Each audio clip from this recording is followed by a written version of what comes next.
ምንድነው ይሄ? ቅቤ። ጮክ በላ። ቅቤ ቅቤ ነው ይሄ። እሺ ይሄን ደግሞ ምንድነው?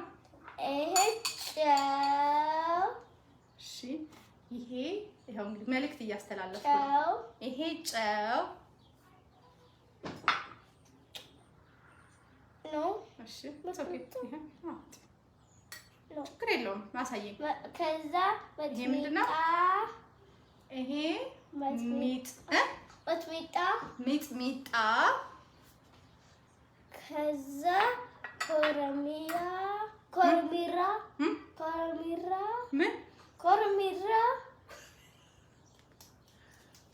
ምን አልካባት? ይሄንን ኮረሚላ አጨብጭቡለት። ምንድነው ይሄ? ኮረሚላ ሲድጋሚ ኮረሚላ ይጃባባቴ።